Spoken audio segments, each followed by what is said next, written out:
એક કરિયાણાની દુકાને સવારમાં દુકાન ખોલ્યા પહેલાં બેન દુકાનદારની રાહ જોતા હોય છે.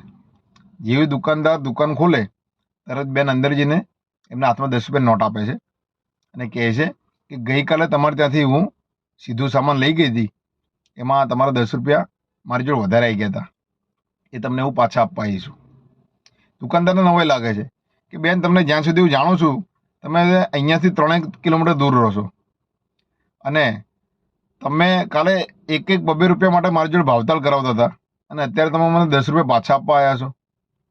એટલે બેન એવું કહે છે કે ભાવતાલ કરાવો એ તો મારો હક છે, પણ ભાવતાલ કર્યા પછી જે રકમ નક્કી થઈ એમાં તમારા 10 રૂપિયા મારી જોડે વધારે આવ્યા હતા અને એ તમારા હકના પૈસા હતા.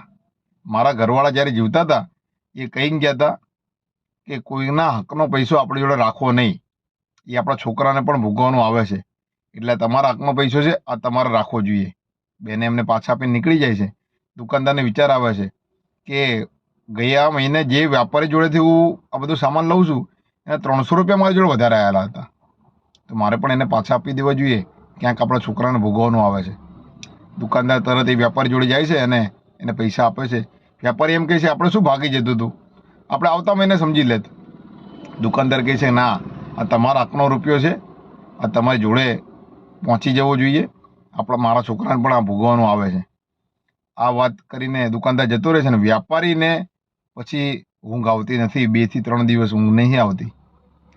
એનું કારણ એ હોય છે કે વ્યાપારી આજથી 5 વર્ષ પહેલાં એના એક મિત્ર જોડેથી 3 લાખ રૂપિયા વ્યાજ પેટે લીધા હતા અને જેવા લીધા એના બીજા જ દિવસે એનો મિત્ર એક્સિડન્ટમાં ઓફ થઈ જાય છે. અને આ વાત ફક્ત એનો મિત્ર અને એ વ્યાપારી ને ખબર હોય છે. એટલે વ્યાપારીને વિચાર આવે છે કે આ પૈસાથી એના પરિવારને ઘણો બધો સપોર્ટ થઈ શકે છે. કેમ કે એનો પરિવાર અત્યારે બહુ તકલીફમાં નીકળતો હોય છે. એના પરિવાર કોઈક ભાડે રહેતો હોય છે અને એની પત્ની કોઈકના વાસણ માંજવા, કપડાં ધોવા આવા કામકાજ કરતા હોય છે. એટલે એ વ્યાપારીને વિચાર આવે છે અને બીજા જ દિવસે બેંકમાં જઈને 10 લાખ રૂપિયા ઉપાડે છે અને એ પરિવારને આપે છે કે આ તમારા પતિ ઓફ થઈ ગયા અને આગલા દિવસે મારી જોડે એમને મને 3 લાખ રૂપિયા ઉછીના આપ્યા હતા, વ્યાજ પેટે આપ્યા હતા, વ્યાજ સહિત તમને 10 લાખ રૂપિયા હું પાછા આપું છું. અને એ જે વ્યક્તિ હોય છે, જે બેન હોય છે, એ જ બેન હોય છે જે દુકાનદારને 10 રૂપિયા આપવા ગયા હોય છે ને, એ જ બેન હોય છે. એટલે આ વાર્તાનો સારાંશ એ છે